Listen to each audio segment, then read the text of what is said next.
고빈도 매매의 민주화.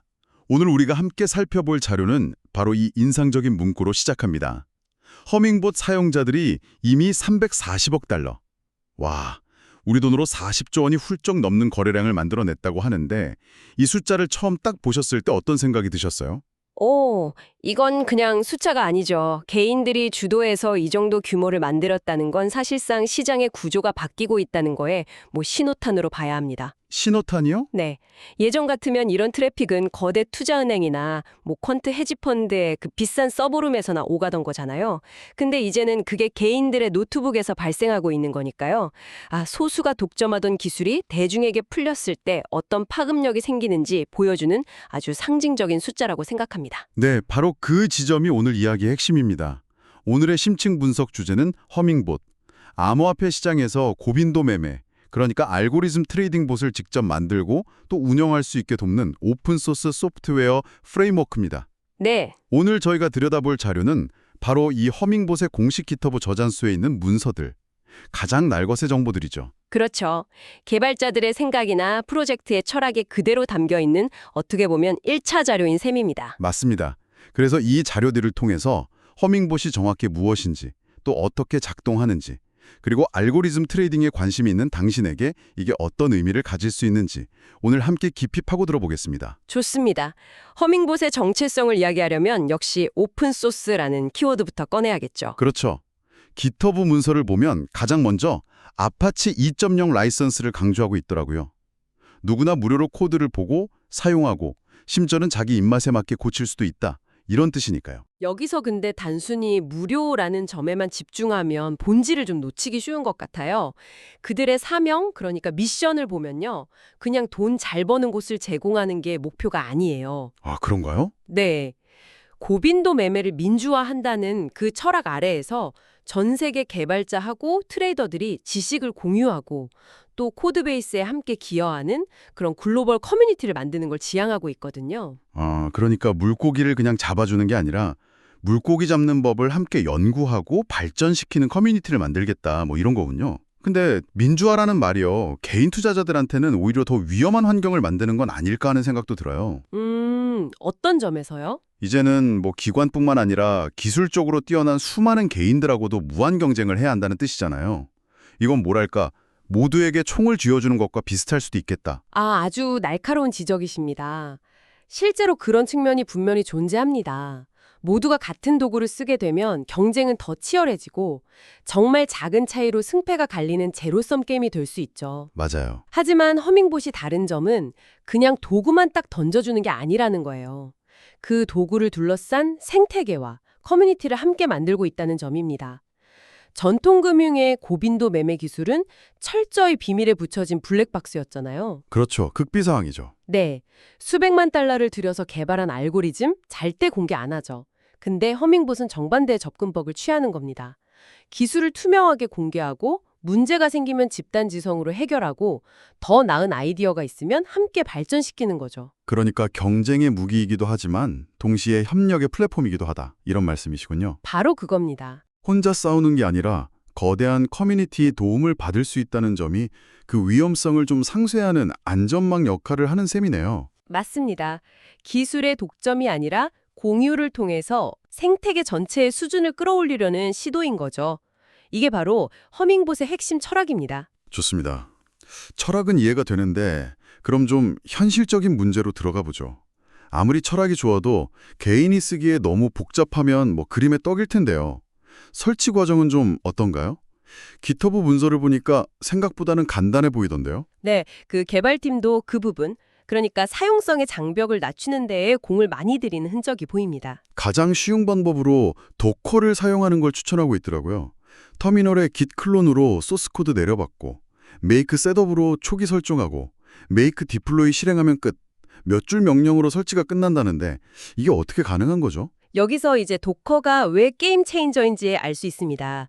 도커는요, 프로그램 구동에 필요한 모든 환경, 그러니까 운영체제, 라이브러리, 설정 파일 이런 것들을 하나의 컨테이너 안에 그냥 통째로 담아버리는 기술이거든요. 사용자 입장에서는 내 컴퓨터가 윈도우든 맥이든 파이썬 버전이 뭐든 신경 쓸 필요가 전혀 없어지는 거죠. 아하. 개발자가 만들어 놓은 그 완벽한 환경을 그대로 복제해서 실행하는 거니까요. 그 개발자들 사이에서 농담처럼 하는 말 있잖아요. 저희 집에서는 잘 됐는데요. 네네. 그 문제를 원천적으로 차단해 주는 거군요. 정확합니다. 덕분에 사용자는 복잡한 설치 과정에서 진을 빼는 대신에 곧바로 자기 트레이딩 전략을 고민하는 본질적인 문제에 집중할 수 있게 되죠. 그리고 설치 과정에서 게이트웨이라는 미들웨어를 함께 설치할 건지 묻는 부분이 나오는데 이것도 그냥 지나치면 안 되는 중요한 포인트입니다. 게이트웨이. 이름만 들어서는 일종의 관문이나 연결 통로 그런 느낌인데요. 맞습니다. 이 게이트웨이가 바로 허밍봇을 탈중앙화 거래소, 즉 DX랑 연결해주는 다리 역할을 합니다. DX요? 네, 중앙화 거래소와는 통신 방식이 전혀 다른 유니스왑 같은 곳과 상호작용할 수 있게 해주는 거죠. 그러니까 처음부터 이 프레임워크가 단순히 바이낸스 같은 중앙화된 시장만을 목표로 한 게 아니었다는 겁니다. 그렇군요. 블록체인 위에서 돌아가는 그 탈중앙화 금융, 디파이 세계까지 아우르는 큰 그림을 그리고 설계되었다는 걸 보여주는 대목이죠. 설치 단계부터 이미 이 플랫폼의 확산성과 유연성을 엿볼 수 있다는 말씀이네요. 자, 이제 이 연결성이야말로 허밍봇의 심장이라고 할 수 있는 커넥터 이야기로 넘어가 보겠습니다. 자료를 보니까 지원하는 거래소가 무려 140개가 넘는다고 해요. 사실상 우리가 이름 한번 들어봤을 법한 거의 모든 암호화폐 거래소를 지원한다고 봐도 무방한 수준이죠. 그런데 140개라는 숫자는 인상적인데 이게 그냥 양쪽으로만 많은 건 아닐까요? 커뮤니티에서 직접 개발하고 유지하는 방식이라면 어떤 특정 커넥터의 안정성이나 품질에 대한 우려는 없을까요? 좋은 질문입니다. 그래서 깃허브에서는 커넥터를 골드, 실버, 브론제 이렇게 세 등급으로 나누어서 관리하고 있습니다. 등급이 있군요. 네. 골드 등급은 허밍봇 재단이 직접 유지 보수를 책임지면서 최고 수준의 안정성을 보장하는 핵심 커넥터들이고요. 실버랑 브론즈는 커뮤니티 파트너들이 기여하는 방식이죠. 무작정 양만 늘리는 게 아니라 품질 관리를 위한 체계를 갖추고 있는 겁니다.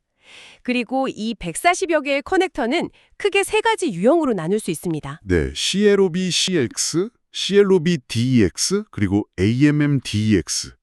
용어가 조금 생소한데 하나씩 좀 풀어주시죠. 좋습니다. 먼저 CLOB CX. 이건 우리한테 가장 익숙한 형태입니다. CLOB는 Central Limit Order Book, 중앙화된 지정가 주문장을 의미하고요. CX는 중앙화 거래소. 바이낸스 같은 곳들. 네, 맞습니다. 바이낸스, 쿠코인, OKX 같은 곳들이죠. 거래소의 중앙 서버에 매수, 매도 주문이 기록되고 우리가 거래소에 자산을 맡겨두는 그 커스터디얼 방식입니다. API 키 발급받아서 봇을 연결하는 가장 전통적인 방식이군요. 그렇죠. 두 번째 CLOB DX는 여기서 CX가 DX, 즉 탈중앙화 거래소로 바뀐 겁니다. DYDX나 인젝티브, 헬릭스 같은 곳이 대표적이죠. 똑같이 지정가 주문장 방식을 쓰는데 모든 거래 기록이 블록체인 위에 투명하게 기록이 되고요. 가장 중요한 차이점, 사용자가 자기 개인 지갑으로 직접 자산을 관리한다는 겁니다. 넌 커스터디얼이죠. 내 자산의 통제권이 나에게 있다. 바로 그거죠. 거래소 파산 같은 외부 위험에서 내 자산을 보호할 수 있다는 결정적인 차이가 있네요. 그럼 마지막 AMM-DX는 이건 완전히 다른 모델인 거죠. AMM은 오토메이티드 마켓 메이커, 자동화된 시장 조성자를 의미하고 유니스왑이나 팬케이크 스왑이 대표적입니다. 유니스왑. 저도 처음 AMM 모델을 접했을 때 호가창이 없다는 사실을 좀 충격을 받았어요. 도대체 이게 어떻게 작동한다는 거지? 싶었죠. 이건 매수자랑 매도자를 직접 연결하는 대신에 유동성 풀이라는 거대한 작은 풀을 만들어 놓고 사용자가 이 풀을 상대로 거래하는 방식입니다. 그 X 곱하기 Y는 K라는 단순한 수학 공식 하나가 이렇게 거대한 시장을 만들어내는 걸 보면서 와, 금융의 패러다임이 진짜 바뀌고 있구나 실감했습니다. 정말 흥미롭네요. 결국 이 세 가지 유형의 커넥터를 모두 지원한다는 건 단순히 선택지가 많다, 이걸 넘어서는 의미가 있겠군요. 바로 그겁니다. 이건 트레이더가 완전히 다른 시장 구조, 예를 들어서 중앙화 거래소 CX의 빠른 속도와 저렴한 수수료를 활용하는 전략, 그리고 탈중앙화 거래소 DX의 투명성과 자산 통제권을 활용하는 전략, 이 둘 사이에서 차익 거래, 즉 아비트라지를 시도하는 것처럼 과거에는 정말 거대 헤지펀드만 가능했던 복합적인 전략을 구사할 수 있게 된다는 뜻이거든요. 시장의 경계를 허물어버리는 거네요. 맞습니다. 이 광범위한 연결성이 바로 허밍봇 생태계의 가장 강력한 무기 중 하나입니다. 단순히 하나의 소프트웨어가 아니라 여러 프로젝트들이 유기적으로 얽혀서 거대한 생태계를 이루고 있다는 점도 인상 깊었습니다. GitHub에 다른 허밍봇 저장소들이라는 섹션이 따로 있더라고요. 네. 핵심 클라이언트 외에도 다양한 보조 프로젝트들이 함께 개발되면서 시너지를 내고 있는 거죠. 특히 저는 허밍봇 MCP가 정말 흥미로웠어요. 클로드나 제미니 같은 거대 언어 모델, 그러니까 AI 비서랑 허밍봇을 연동시키는 시도잖아요. 그렇죠. 최근 시장 변동성이 커졌으니 내 자산의 10%로 그리드 트레이딩 전략을 실행해줘. 이런 식의 대화형 명령이 가능해진다는 건데 이건 트레이딩의 인터페이스로 완전히 바꾸는 시도라고 볼 수 있겠네요. 맞습니다. 복잡한 설정 파일 대신에 자연어로 봇을 제어하는 시대가 오고 있는 거죠. 또 퀀트랩 같은 프로젝트도 중요합니다. 이건 주피터 노트북 환경에서 과거 시장 데이터를 손쉽게 가져와서 내 트레이딩 전략이 과연 효과가 있었을지 시뮬레이션하고, 즉 백테스팅하고 최적화할 수 있도록 돕는 도구입니다. 아, 백테스팅. 네, 감에 의존하는 매매가 아니라 데이터에 기반한 본격적인 퀀트 트레이딩의 영역으로 들어가는 입구인 셈이죠. 이 모든 프로젝트가 맞물려 돌아가면서 허밍봇의 지속 가능성을 만들어내는 거군요. 그리고 그 중심에는 결국 커뮤니티가 있습니다. GitHub 문서 곳곳에서 커뮤니티의 중요성을 끊임없이 강조하고 있어요. 기술적인 지원이 필요하면 디스코드 채널에 질문을 올리고, 버그를 발견하거나 새로운 기능을 제안하고 싶으면 GitHub 이슈를 통해서 개발팀과 직접 소통하고요. 누구나 프로젝트 발전에 기여할 수 있도록 문이 활짝 열려 있는 거네요. 네, 그 중에서도 가장 인상 깊었던 건 거버넌스 프로세스였습니다. 아, 거버넌스요? H보트라는 허밍봇 자처 토큰을 가진 사용자들이 직접 제안서를 올리고 투표를 통해 프로젝트의 중요한 의사결정을 한다고요. 네, 이건 정말 중요한 대목입니다. 예를 들어서 새로운 거래소 커넥터를 공식적으로 지원할지, 혹은 스스로 모델을 어떻게 바꿀지 같은 핵심적인 사안들을 커뮤니티가 투표로 결정합니다. 와, 사용자들이 말 그대로 프로젝트의 방향키를 쥐고 있는 거죠. 사용자가 곧 주인이 되는 구조네요. 이건 정말 민주화라는 단어에 걸맞은 시스템입니다. 맞습니다. 이게 바로 허밍봇이 소수의 개발자나 특정 기업에 의해 좌우되는 프로젝트가 아니라 진정으로 커뮤니티에 의해 주도되고 발전하는 살아있는 생태계라는 가장 강력한 증거입니다.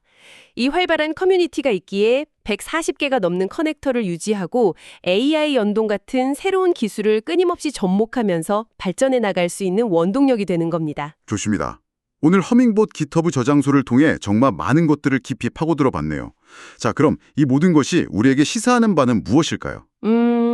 허밍봇은 단순히 암호화폐 트레이딩 봇을 만드는 도구가 아니었습니다.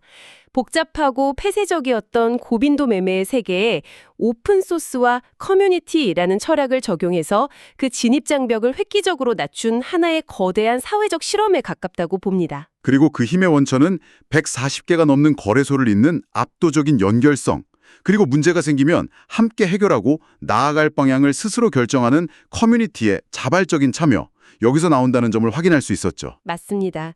이 현상은 단순히 새로운 트레이딩 도구의 등장을 넘어섭니다.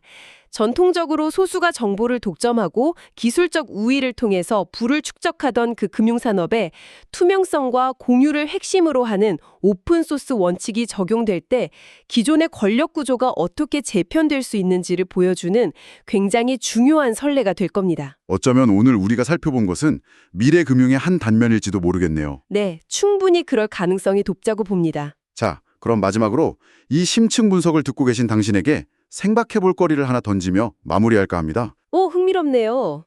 허밍봇과 같은 도구들이 지금보다 더욱 강력해지고 보편화돼서 말 그대로 누구나 정교한 알고리즘을 운용하는 고빈도 트레이더가 될 수 있는 미래의 금융시장. 그 시장은 과연 어떤 모습일까요? 그리고 이러한 변화의 물결 속에서 거대한 자본과 정보력을 가진 기관이 아닌 우리 같은 개인 참여자에게는 어떤 새로운 기회가 열리고 또 어떤 새로운 도전을 마주하게 될까요? 한 번쯤 깊이 고민해 볼 만한 질문인 것 같습니다.